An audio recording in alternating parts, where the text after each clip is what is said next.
Greetings and welcome to the Read to Inspire podcast. I am Sibongiseni Mgolozeli, your host.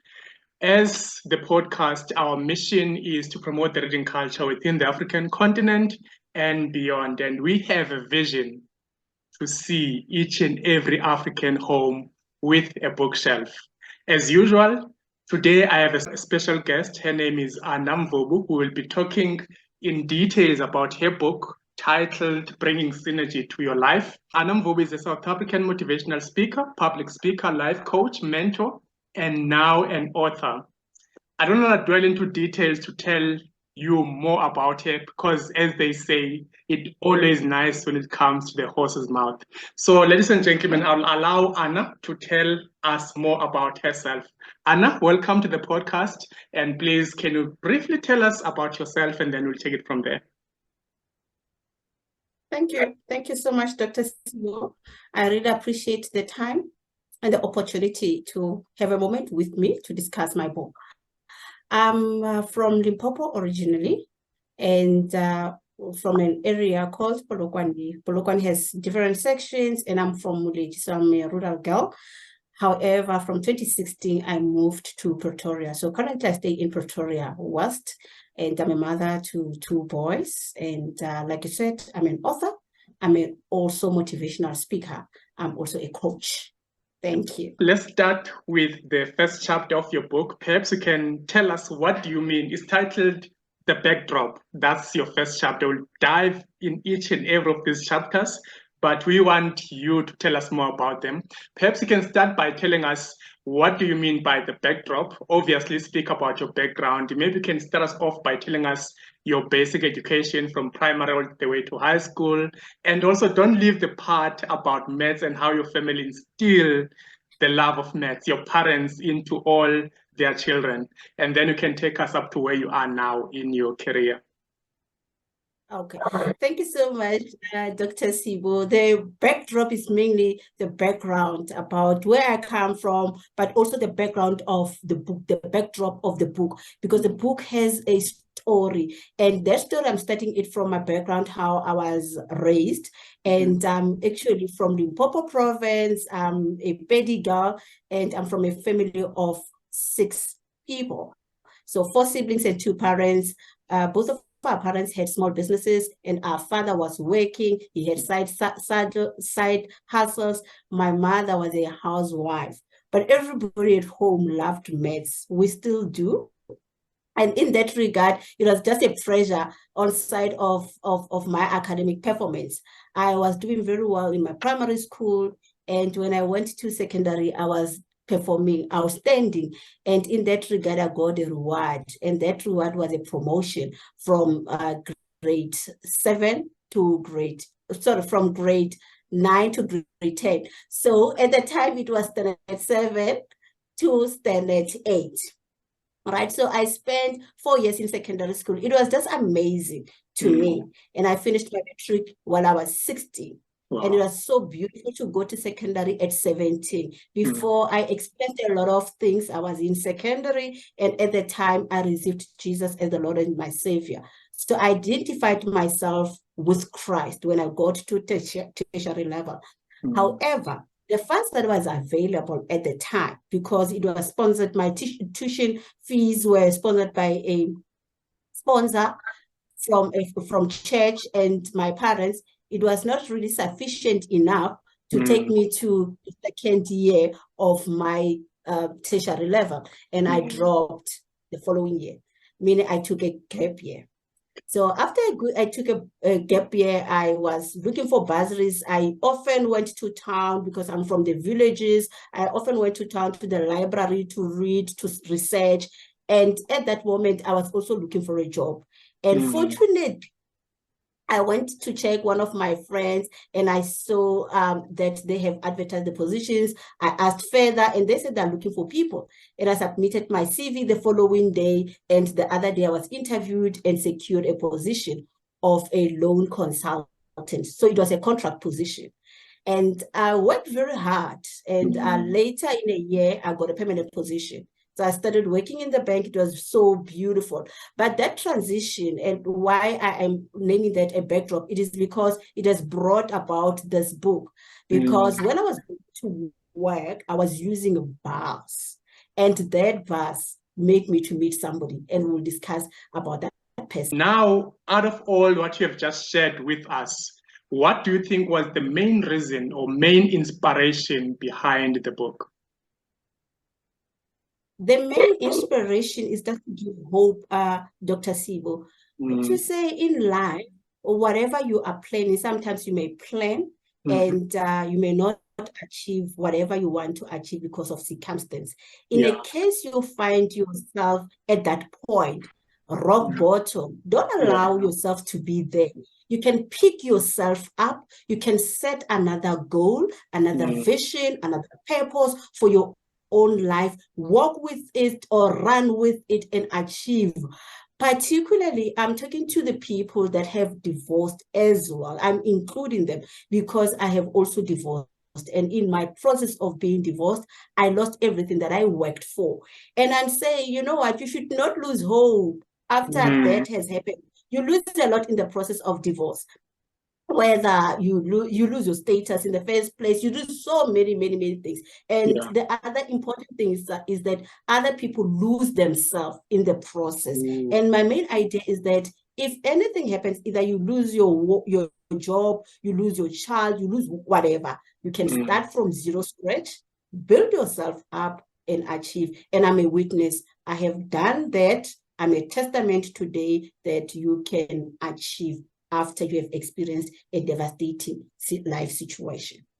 Okay, before we talk about the devastating life situation, before you can even talk about the divorce, before you can be divorced, you need to find love. Tell us from the instance in the bus and then take us to where the divorce happened. Good. It was a beautiful moment of seeing this man.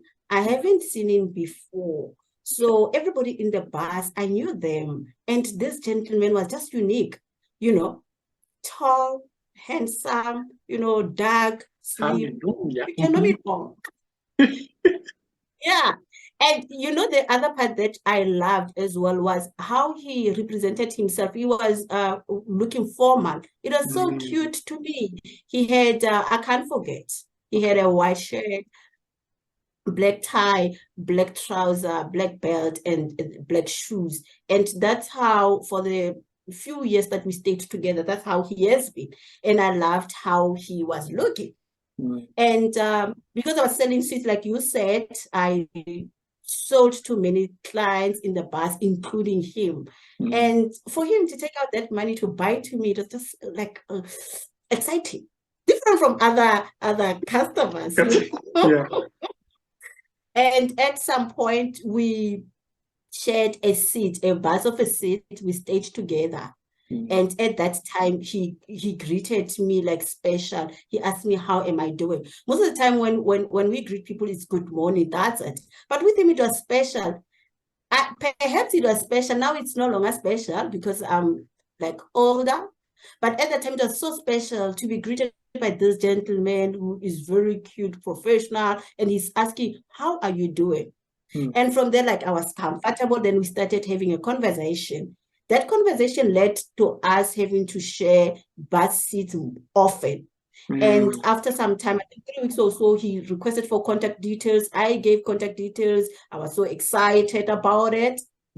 Then after some time, after 3 months, he asked me out and he asked if ever we can go out for a date. And I agreed to that. I was really excited. Now excited, looking forward to a friend or a partner, but I was not looking beyond that. Then we went out for a date. I was prepared, I was looking very beautiful. And he also looked very presentable. He was in his casual on the day. And at the restaurant, I ordered whatever I wanted to order. It was chips and burger. I remember very well. He also ordered the same. And before we finished our meal, he said he's got something to share with me.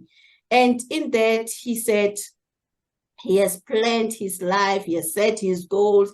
He is in the process of building a house, but he needs a wife. And like, I was, oh, okay. I never thought he is just referring all this conversation to me. And he said, that wife is you. Wow. Remember, we met 3 months ago. Yeah. But for me, it's just like, oh, okay, everybody at home is almost everybody around home is married. In my family, is married. Yeah. And I'm from a church that advocates for marriage. And with that background, I never suspected anything. I agreed. I said, oh, okay. He said, we're going to get married in 7 years' time. And for me, I was saying, oh, he's giving me enough time to do so many things, you know. And I agreed to that. Then we started a courtship. So with the belief that I'm in, like I said, I received Jesus Christ. So when we are Christians, we are supposed to get into a courtship. But I know other people are doing it differently. But we got into a courtship, and it was in December. In February, Dr. Mvubu, he said, we're no longer getting married in 7 years' time, getting married next year. Wow. And that itself started to make me to ask myself whether did I make a right decision to say yes to this man. I went for counseling, but when I came back, I just said, you know what, let me just go for it. He's a child of God after all. So why should I expect, you know what, let me just go for it. Then I became excited about it. And in that process, we started arranging for wedding, and I spoke about that out of the marriage, there was a career that I started. I started learning about wedding planning. I even went to school, and now I am professional wedding planner. But it is coming from there when I planned my own wedding. We got married after 2 years of courtship, and we stayed together for 10 years. But that marriage was just full of turbulences. It was just a lot that was going on. And in the process, in the beginning of our marriage, he got a calling. He became a pastor. There was a pastor's wife for about 8 years or so. And it was just a lot that was going on. But what pushed me to be in the relationship or the marriage was that I was a role model to the church. I was a role model to the community. Even with my colleagues, they were looking up to me. And because of how my life was going, everything was seeming to be very well. But people didn't know behind the scenes. There was a lot. And we stayed together for 10 years. And after 10 years and 2 days, I still remember very well, I said to myself, I can't take this anymore. And I decided to leave the house. And we can talk further about what has happened when I lost everything that I've worked for. Wow, that sounds heavy. And I'm trying to put myself in your shoes at that time, whereby you saw yourself as the role model to the church. And some churches, they don't believe, and there are some scriptures even in the Bible, they don't believe in divorce. So as a role model, how did you feel when you made that decision in terms of how now the people who are looking up to you were going to feel or going to think or going to say? I told myself that I lived for them for 5 years. For 5 years, I was just saying, you know what, I'm not going to tell anyone. I'm not going to do anything. I'm not going to take any action, you know. And after 5 years, I realized that this marriage is not going anywhere. And that's when I reached out to other pastors to just ask them to intervene, assist, you know. But with all those efforts, I think to a certain extent, even us who were trying at some point to say, you know what, let's talk about this, let's fix this. But we realized that it doesn't work. It will work maybe for 2 days or so, and after some time that it goes forever and ever. And you know, the painful thing is that when you go to church together and he preaches there, you need to support. You need to say hallelujah more than any other person. But at home, you're not in good speaking terms, and so many things are happening behind the scenes. And I said to myself, I want to stop pretending, and I want to live for myself. And I took that decision to say, you know what, now I prioritize myself. Dr. Sibo, there was a year that I prioritized the community, and I said, I'm staying in this marriage because of the community. That was the 6th year. There was another year that I stayed for my family, because like I said, I'm the first person who has divorced from my family. And with that, I pushed myself. I just said, you know what? I don't want to go out of this marriage because nobody has done this before. And the other time I lived for colleagues, I said to myself, if I take out my ring, what will my colleagues say? You know? And because my colleagues knew him. And you know what? I just said, you know what? I live for them. But at some point, I took a decision that I prioritize myself. I am living this marriage because I'm seeing no future. And no future, I protected myself. I hope you understand what I'm saying. I protected myself and protected my children. And in that regard, I walked out of the relationship. And I'm happy today that I walked out. Lovely. I can see the smile that you are happy indeed after you left. You say you left with a few belongings in that matrimonial house. You left with your kids, your 2 boys, also left with the car. Can you tell us more about that? When you left, what things did you leave when you got divorced? Okay. So what happened is that on the 10th year, 2 days, we had a fight. And it became physical. And I just said to myself, no, I can't.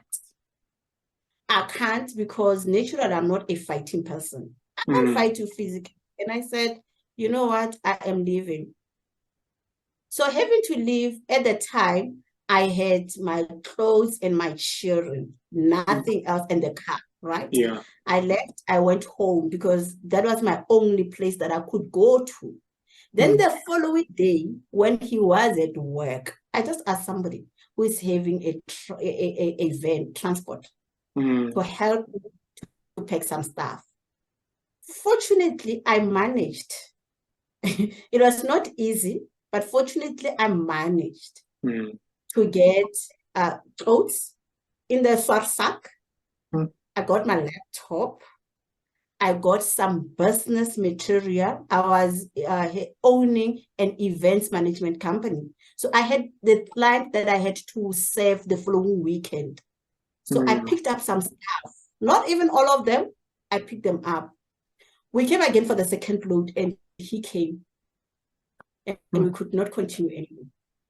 And in that regard, I mentioned in this book that I left with kids, laptop, a car, and few business material. And that's how I started my life. I never had any courage to go back and claim any other asset that we have worked for. Yes, somebody might ask, did you have a settlement agreement when you divorced? Yes. Did I write what I wanted? Initially, I didn't. 2 times I didn't. And my lawyer said, you are going to do it. And I wrote, and I never went back to claim. And I had a reason why I would not go back to claim. And my main reason was more about my peace. And I got it. I got my peace. It was not easy. I had to start from zero scratch. I didn't know how. But the first priority was peace only. And that's how the book came about. Okay. Oh, I see. I see. Thank you for sharing. Now I can imagine what were you feeling when you left and what coping mechanisms did you resort into for you to gain that peace and for you now to look this happy as you are? Okay. Firstly, let me tell you, it was never easy. I had some point when I could not sleep. I had to use medication. Emotionally, I was so drained. Literally, I depended on medication. And if you know the situation where a person can't literally sleep, you need something to help you. It would even get up to 3 a.m. You can't even sleep. So it was so terrible. Secondly, mentally, I just felt, you know what? I went through a lot. I handled a lot and I can't cope. And my mother provided some support to a certain extent, but she could not get into the heart where the pain was. Family was there to provide me with support, but they were not be able to get into where the pain was coming from because I was full with self-blame.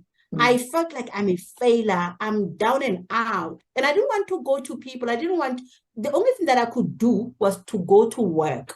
So at that time, I was just climbing the ladders. I was working a little bit better at the time. And I had to go to work to keep my job, to take care of the children. And you asked about the coping mechanism. Yeah. Firstly, like I said, I didn't want to go out. I didn't want to see anyone. I didn't want to speak to people. The other day, I gathered some strength. And I said to myself, I'm going to church, but I'm not going to go to any church around my community because everybody else there knew that I'm Mamu Ruti. Yeah. And at the time, it was separation. It was not really a divorce. It was separation. So everybody else knew me because we were a power couple. And I had to go to a church in town, and they rendered a prayer. And that prayer helped me. When I came back home, I got some strength to read the Bible on my own, to pray on my own, to speak to God about my situation. Supernaturally, I got some strength internally. Wow. God started to do something. I would not really name it healing at the time, but it was like a hole. Because there was a voice that was speaking to me. Some voice was saying, it's over with you. And the other voice was saying, pick yourself up. You can do it. And these two voices that were competing, there was one that won. And that voice, I always say it was the voice from God because it was saying, pick yourself up. Pick yourself up. I didn't see it at the time. I had to visualize it. To pick myself up. And I did. But it was not easy. And I'll share with you how God came through for me. Oh, lovely. Okay, let's see. Now I think that brings us to the second chapter of the book. You talk about, it's titled Relationship with Yourself. Let's talk about the process of rebuilding yourself after going through the process of divorce. Obviously, you mentioned as one of the coping mechanisms, you relied on your faith. Let's talk more about the process of rebuilding yourself. How did you go about it? Okay, I had to take myself out, to a lodge, to ask myself questions. But how that happened is that God came through for me. To be honest with you, I changed location, and I think that was a game changer. Wow. Within 20 days of divorce, divorce is painful, eh? It's very painful. Okay. And after it has been announced that your marriage is null and void, and you're going to get a decree of divorce, that's when reality kicks in. And 20 days after that reality, I got a call in Pretoria, and I was told that I got a job. So in the process while we were separated, I was applying for jobs, and I got invitation from two organizations. I went to the interviews, but I wanted to be at home to just rebuild myself at home. Fortunately enough, I got a job in Pretoria, and I accepted it. Now, when I was in Pretoria, I was staying alone. And staying alone, you have all the moments to yourself. But I just said to myself, dedicating this moment, I'm going to a lot because I want to ask myself questions. I want to build myself. Yeah. I'm in a new province. I can do whatever I want. When you're divorced, you are vulnerable. If you tell a person that I'm divorced, particularly, I might say, opposite gender, they might take advantage of you. So you are in a terrible situation where anyone can take advantage of you, even the same gender, they can disrespect you or anything like that. So I had to get a moment to have a self-relationship. And in that regard, like I said, I went to a hotel, I booked myself two nights, and I went there and asked myself so many questions. So because the main reason was to re-establish a relationship with myself that I lost in the marriage, that I lost during separation, that I lost during the divorce. The 20 days that I was going through that, I lost myself. Yeah. The first thing was to do a self-discovery and ask myself, who am I?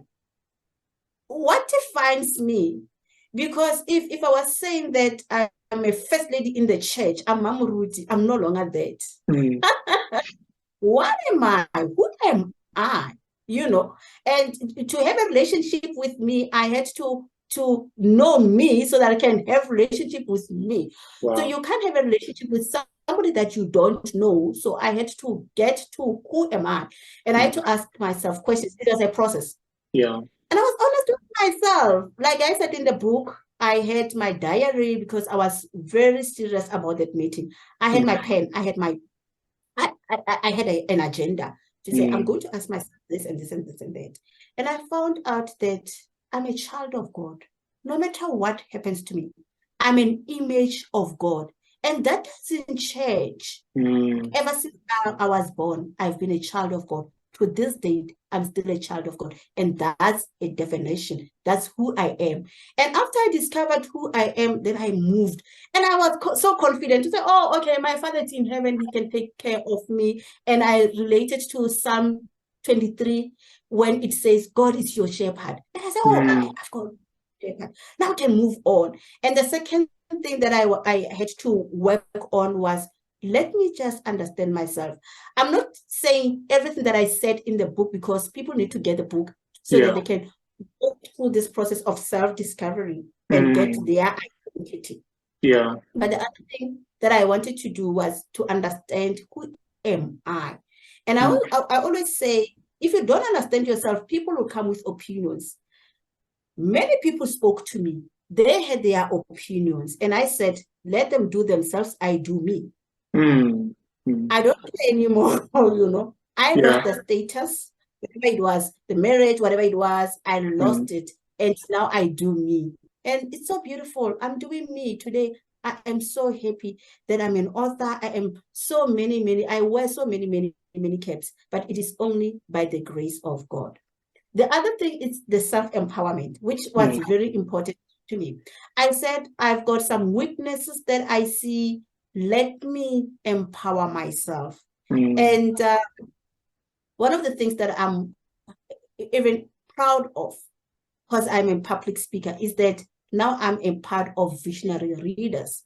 Yes. Toastmaster. That's part of self-empowerment. To close the gap, to close the weaknesses that I had. Yeah. Because as a person, if you don't empower yourself, if you don't invest in yourself, you won't catch up. You'll be left behind. And for you to be able to be that brand that you want to be, empower yourself. Yeah. Invest more time on empowerment. But the other thing is that sometimes you cannot do this alone. And I'm mentioning that in the book, that get the right support system. The people that will be around you. You've got your friends, your family, colleagues, they can support you in the process. But getting self-relationship is so important. That's the first thing that you need to do in anything that you want to do as a person, whether you've been through a devastating moment or whether your life is in order. Get self-relationship as the first thing, because you cannot have relationship with other people if you don't have relationship with yourself. We know that they say that says, hurt people, hurt others. So heal yourself so that you can heal other people. You can treat other people well. You can love the other person. You can care for the other person. Start by loving yourself. The last one that I want to mention in that chapter, I talked about the power of self-love and self-care, and people can read the book and get more details about it. Absolutely. They have to read for themselves to get the gist of everything you just shared with us. Thank you, Anna, for sharing your rebuilding strategy for yourself. I'm sure even our viewers will be able to relate to that and even implement those strategies for themselves. And I think that takes us to the next chapter now. After understanding yourself, or maybe for you as an author, by naming that chapter, understanding your position, why do you think that is important? Okay. That chapter is very important, Dr. Sibo, Because once you understand that you are a personal managing director of your own life, you will run with your own life. You are responsible for planning for your life. Yeah. Nobody can plan for you. You are responsible for controlling your life. Whether you want to sleep, whether you want to work the whole night, it's up to you. It's your responsibility. It's your responsibility to organize your own life. I spoke about a brand earlier on. It's up to you how you handle yourself. And if you are saying you're a brand, the way you handle yourself, that's how the world will receive you. Yeah. So it is your responsibility. The other thing is that you've got the responsibility to lead yourself. Nobody can lead you. Based on the decisions that you are taking, based on the strategies that you implement for your own life, you will end the result. So it is important for you to understand that you are a powerful being. It doesn't come from anywhere. It is coming from within. You've got that power. To understand the position that you are holding, you are a personal managing director of your own life. Where did I get this? I got this from just looking at the organizations. You know, in the organizations, there are CEOs, there are MDs. You know, those people are the high-ranking people, and they make decisions for the organization, and they give a vision of where the organization is going, and they do that with a board of directors. Therefore, as a person, as a human being, for you to succeed, understand that you've got all the power to do anything about your life. And I'm using my personal experience as an example to say I had the power to even stay wherever I was at the time I divorced. And I also had the power to change my situation. And I always say the success and failure of your life to a certain extent is in your hands. Remember earlier on we spoke about self-empowerment? Yeah. It's up to a person to empower themselves. If they don't want to empower themselves, it's up to them. So you've got all the power. You can go to school, study whatever you want to study, improve your skills, or you can remain to just look at whatever you want to look at and spend your time there. I can give for an example. There are some people that are looking at other people's timeline the whole day.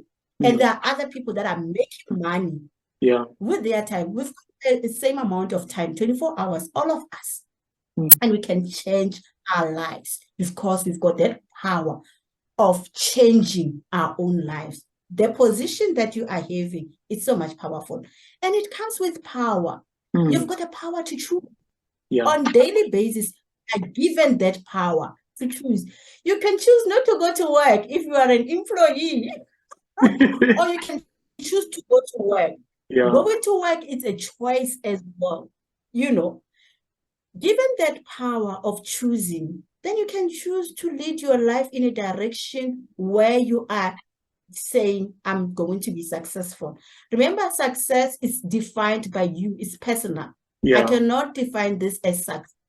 It's up to you. So whatever it is, whatever the paint you have painted to success, you can lead your life towards success. And on daily basis, in a year, we've been given 365. So on daily basis, you can do one day towards, you can lead one day towards a success because you've got the power. So one day you implement your goal, the second day, the third day, at the end of 365 or 366, you would have achieved a lot because of the power that we have, the power to choose how you use your time, the power to choose what you are saying as well, because words also are so powerful. There's power in spoken words. If you are choosing to say negative things about your life, you'll experience that. On daily basis, power to even choose what we put in our mind, because whatever is from the mind, we will hear it from the mouth. And if you are negative from the mind, we will hear that from the mouth. The other thing that I also talk about as the power in that chapter, Dr. Sibo, is the power to make a decision. Like I said, every day we have to decide, and not making a decision is still a decision. The decisions that you are taking about your life, and mainly I focus on your life, impact so many areas of patients with a sober mind. And that's what I talk about. The other power as well that I also talk about as the last one, and I'll allow you to ask any question, is the power to set goals. And this is where the whole book is coming from. Remember, it's coming from the background, but out of that background that I had, the devastating situation, I was able to set new goals and I achieved them. And after I have achieved them, I just said to myself, why can I help people on how to achieve goals easily? I know there are some people that are setting resolutions when the year starts and they struggle throughout the year to achieve them. At the end of the year, they don't even look at what they said they are going to do. And I'm here to help people on how to do that. But then on that note, I am saying you've got the power to set goals. And you also have the power to implement them. We don't only set, we set, we dedicate ourselves to those goals and we achieve and we highlight, we write them down as achievements. And they serve as a motivation for your life. In any situation that you meet, any challenge that you meet in your life, when you look at those achievements, you'll be motivated. Oh, wow, I have achieved this. This I can achieve as well. This challenge is temporary because I have achieved this. So I'm trying to say you've got the power. Know your position and know the power that comes with your position. And when I started, I just talked about the managerial roles. Managerial roles, when you studied HR, I'm an HR planner. I'm a qualified HR practitioner. I'm an HR planner ever since my career in the HR environment. I've been an HR planner. So we know that for sure that a manager is responsible to plan, to lead, to organize, and to control. And those four are your responsibility as a human being. As you know your power and acknowledge that you are personally managing director of your own life, know that you are responsible to do all those four roles with your life. And your life will never be the same. Your life will never be the same. I think speaking also of understanding your position, I love the fact that you emphasize the point of understanding your power and your power having to come from within, because really, as the personal managing director, you are the CEO of your lives. How important it is as the personal managing director every now and then to sit down and analyze your strengths, your weaknesses, and all those things. Tell us more about first the SWOT analysis. What does it mean? And how does it help you to become a better person? Okay. Mainly SWOT, we learned this from school and we are applying it in our lives and it's working so well. So SWOT analysis, it's a process where you look at your strength, you look at your weakness, you look at the opportunities and threats. So weakness and strength are the internal things that you can control, or they are within you. And the external ones are the opportunities and threats. And I'm going to just talk about them. So it's important as a person to understand your strength. And if you know your strength, you can do a lot. You can establish a business, you can get a job, you can help others, you can do a lot. Just know your strength and capitalize on your strength. Very key, very key. And focus on your strength. You will build this great brand. Just know what you're good at. And how you know that is you ask yourself questions. You get inside yourself and ask yourself questions. And hence it is important, like you said, a person needs to create that me time, a moment, and ask themselves questions.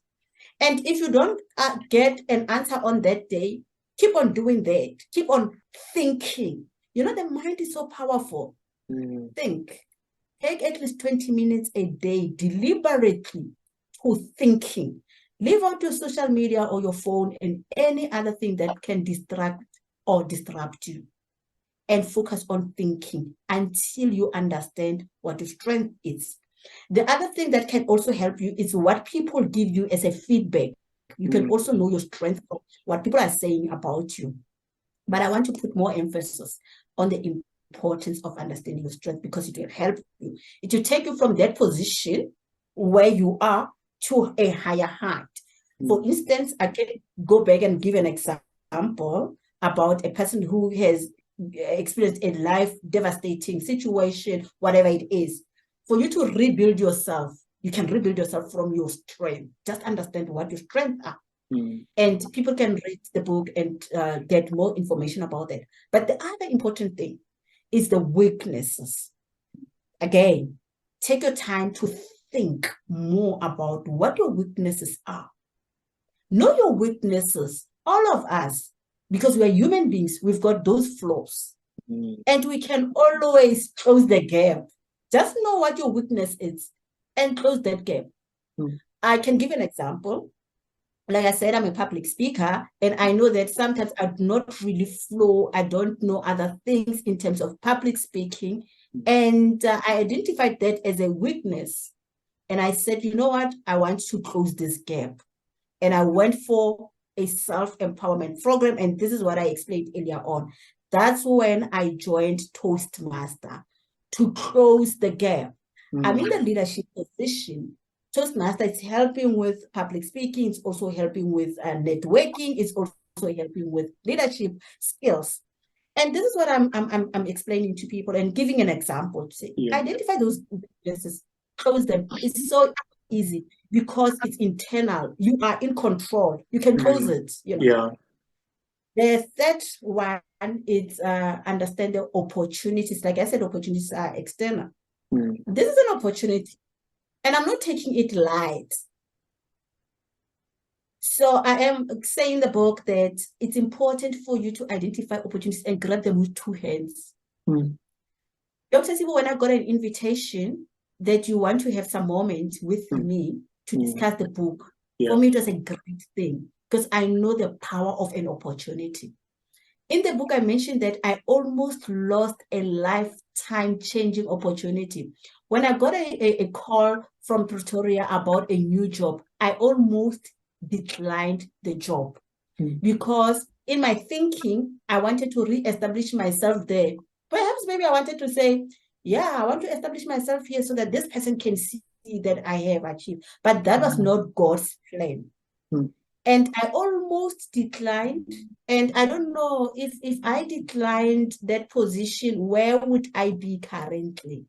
You know, if I declined that opportunity, a life-changing opportunity, I came to Pretoria in 2016 and my life has changed dramatically. I'm telling you, if we have a moment to tell you what I have achieved, you will never believe what I can tell you.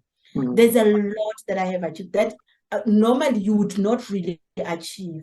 And that was an opportunity. So I'm trying to say, even when opportunity comes, grab it with two hands. However, ask, if you're a believer, ask God if this is the right opportunity. Or you can even check your instinct as well. It will tell you whether this is a good opportunity or not. Because not all opportunities, I cannot advocate for all opportunities because not all opportunities are good. Some other people, we know that they are taking advantage. But if an opportunity comes to you, gauge it. If it's good, go for it. Grab it with both hands. The other thing is that there are opportunities even on the phone that we are using on daily basis. Instead of you looking at other people's life throughout, look at people's lives and go and look for an opportunity that will change your life. I can count a lot of things that I have got and the opportunities from either an email or a phone, and those have changed my life. And I'm encouraging people to use the opportunities. But let me go to the thread so that I can close the SWOT analysis. Threats are the risks that are around. So you need to know the risks that are around. And I think this is very key. This is very important. We talk about security. I'm a woman. I cannot really drive at night, wherever. So I need to know the threats around where I am staying so that I can keep safe. So it's important for you to understand the threats of your life. And one of the threats is being in a relationship supports, whether you are a male or female or whatever gender you are identifying yourself in. If your life is threatened, move. there's hope in life. It doesn't necessarily mean that if you meet this person, I'm talking about a relationship at this moment. Yeah. If you are with this person and your life is under threat, it means it's over. Not all people are the same, So identify the threats, and I don't want to put more effort on that so that people can think that I'm negative on relationships. I love relationships. We can talk about that later as well. The love life. I'm still open for that, and yeah. But I'm trying to say, identify the threats of your life, and once you have identified them, close the gap. Close the gap. So understand your SWOT analysis and move. And I'm also talking about the importance of self-reflection in that chapter, but people can go to the book and read about it, which is very key. Thanks. Absolutely, absolutely. Let me take you back a bit by commenting on the opportunities. For you, you said you were hesitant, especially in the book, you mentioned this, you were hesitant of leaving your hometown. That was a comfort zone. You wanted to rebuild yourself there first. You got these two offers, same position, same salary package, and you had to pray to God for him to give you the right decision. And for you, as I read the book, it comes in a very positive way, these opportunities. I read a quote somewhere, it says, opportunities sometimes they come wrapped up as a problem. And this person said, the bigger the problem, the bigger the opportunity. Yeah, so it's not always the case that the opportunities will come in a form of like job offering, and the next thing you just need to do is just to decide whether to leave your hometown or not. And now with threats, I also love the analogy on that part, especially in the book. For me, I had to think in my situation, what could be the threat in my life? Sometimes I waste most of my time on social media. So in that sense, social media, especially if you're just scrolling and looking for entertainment, laughing at those TikTok videos, that could be a threat in your life. So if you want to rebuild yourself, make sure you spend your time on the things that are rebuilding you as a brand. Now that will leave you to have a clear mind in terms of where you want to go with your life. It will set a good direction for your future, which is your next chapter, chapter number 5, after the SWOT analysis, setting a direction for your life. Please tell us more. Why is it important for you as a person to have a vision for your life? Okay. It is important for you to have a roadmap where you are going. Yeah. So that you can focus. Like you said, you talked about the distractions. Yeah. Now just going and not managing your time. If you don't have a vision, you may find that you started January and just said to your mind, because you don't have a vision, you can just say, I'm going to buy a car. And at the end of the year, you may find that you never even bought a car because you were never focused, because you didn't have a vision. So it is important for you to have a vision. There's a Bible verse where God asked Abraham, he said, Abraham, look to the east, to the south, to the west, to the north. Whatever you are seeing is yours. Yeah. At that point, he could not get it. God was talking to him about the children, and he never had a child at the time. He had to believe. So vision is about believing where you want to go. It's important for you to draw so that you have a focus where you are living, where you are going. So it is important for each and every person to have a vision, for sure. From an organization point of view, they do have a vision. Yeah. Visionary readers do have a vision. You started with a vision and mission. And without a vision and mission, visionary readers could not go anywhere. And we are following this on whenever we are meeting, we are following the vision. Whenever we are talking about visionary readers, we are following the vision. Same applies to our lives. When you live your life, you need to live your life in line with your vision. Also, the vision changes, Dr. Sibo. It changes with age as well. When you are 21, your focus is on building a career. When you are 30, building a family, I suppose. When you are 40, you are building those brands. When you are 50, you are just looking at what have I done? Let me put this together. I've got a legacy. Move on with it. So your vision also changes. It might change with years. It changes. So my vision for the past 5 years is no longer the same as now. Now I'm focusing on something else.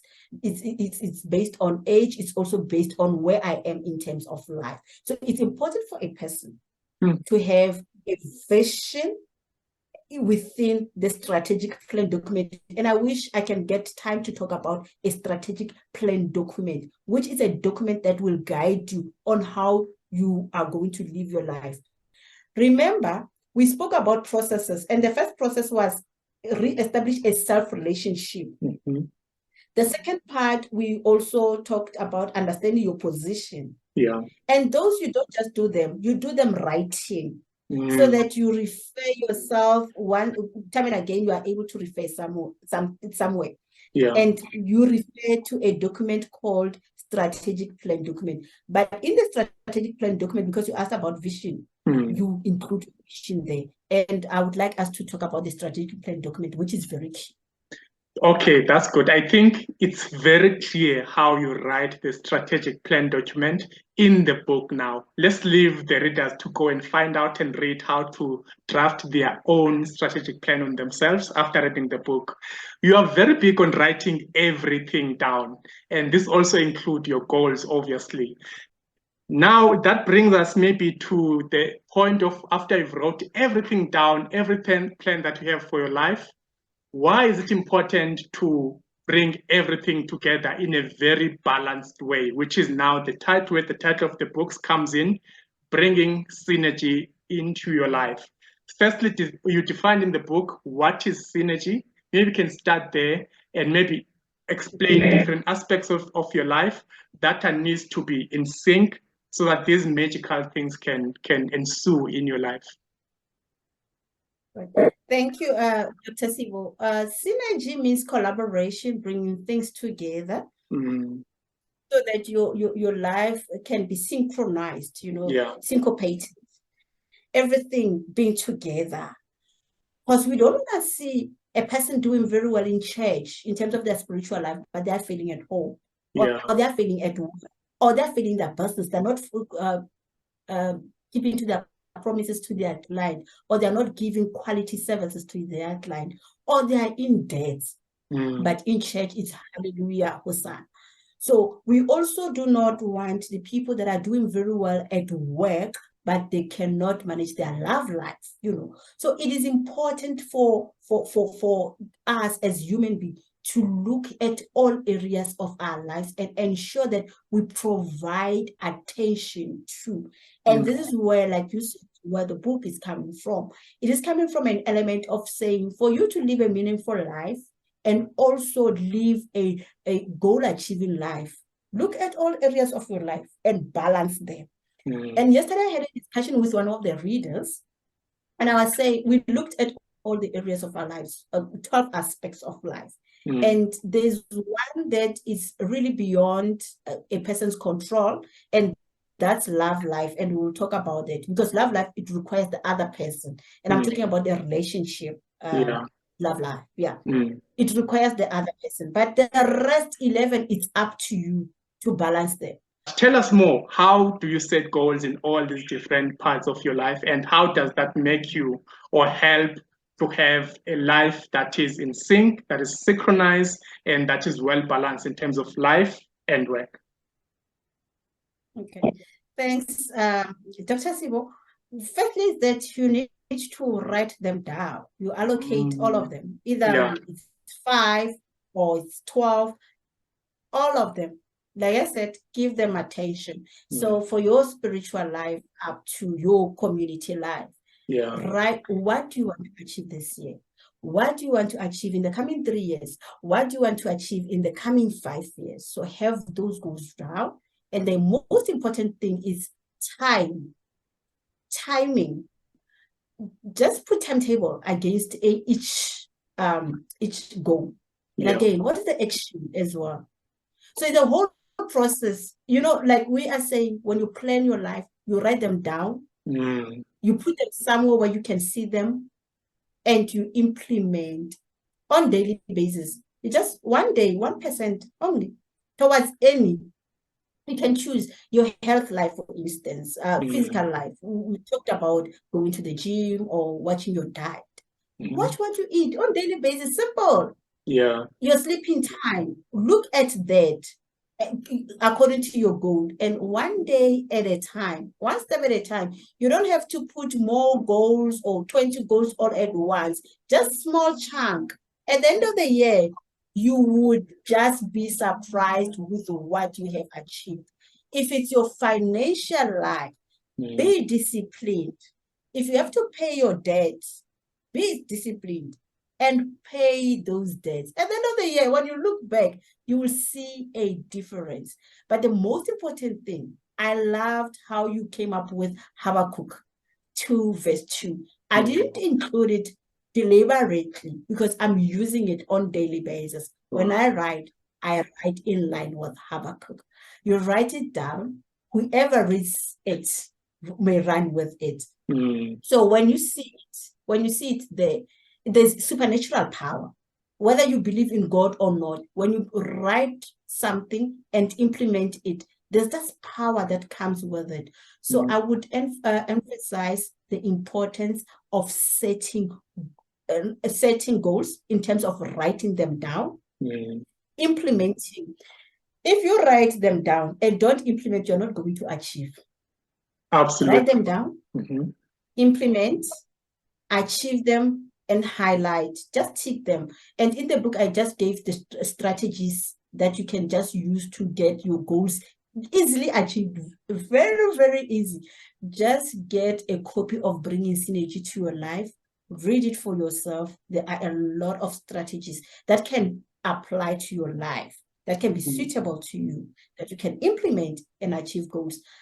I'm emphasizing and I'm promoting the issue that goals are achievable. All goals are achievable. Whatever you set for yourself, it's possible for you to achieve them. I have tested that. I have achieved goals, and I'm here to testify that it is possible. The other thing, Dr. Sibo, is that once you set goals, other things will just come.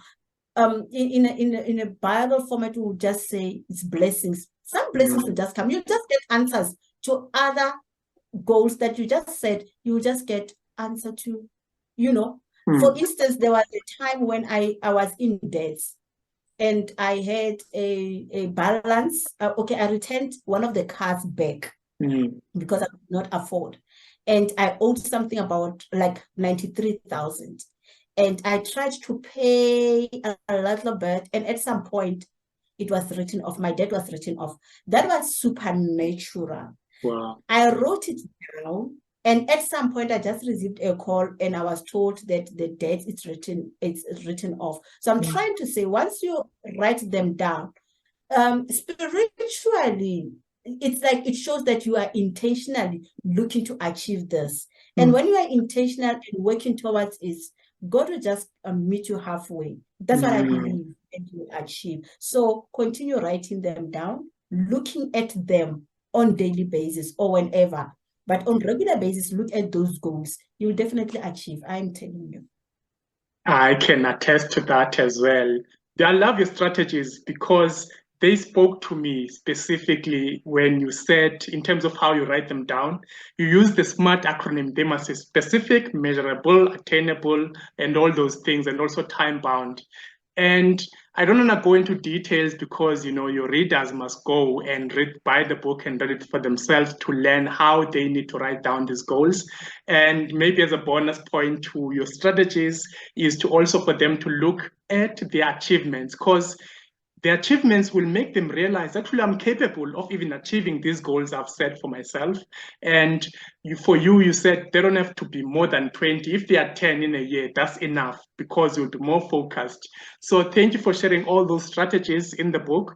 At this point, I am sure we've covered each and every chapter. But before I let you go, I want you, probably as we're discussing, there are some things maybe in the previous chapters that came to mind and you'd have loved to share them. Is there anything perhaps that you want to tease or maybe entice the listeners about the book in general? Maybe like key one or two things that you might have missed as we're discussing today?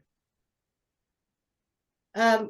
Sibo, the most important thing is just to tell every person that you are powerful and you are capable. You are well able. And there's nothing that is stopping you to become whoever you want to be. Set goals, work on them, achieve them, and be a happy person. Live a meaningful life. If you set a goal and you don't achieve it, don't be discouraged, because, and this is what I'm mentioning in the book, that as a personal managing director, we don't have a vocabulary called giving up. We don't give up at all. You change a strategy. If it doesn't work, you change a strategy and you work on it, until you achieve it. And this is the message that I want to give to the listeners or the readers. That's beautiful. Now, the last question, which is not related to your book, is basically about you as an author, as someone who loves reading. I normally ask my guests to name 2 or 3 book titles that have significantly impacted their lives or even inspired them to write their own book. So for you, what are those 2 titles or 3? Just mention the name of the author and the book title as well. Okay. The first one, it was a gift to me, and it's a Diva Principle by Michelle Hammond. And the other one that I also read was the 5 a.m. Club that I read.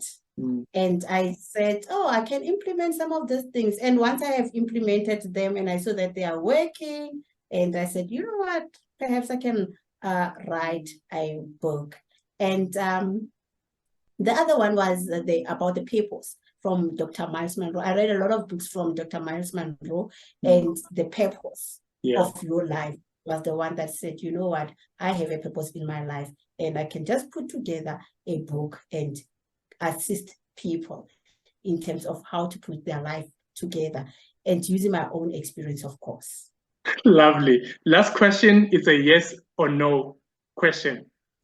Now that you have read the 5 a.m. Club, are you a member of the 5 a.m. Club? Do you wake up at 5 a.m. on a daily basis? Yes or no? Yes. Lovely.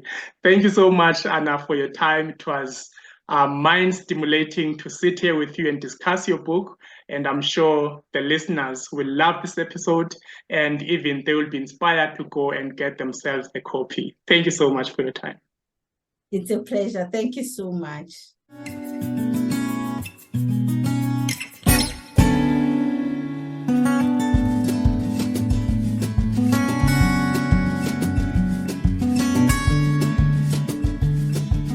you.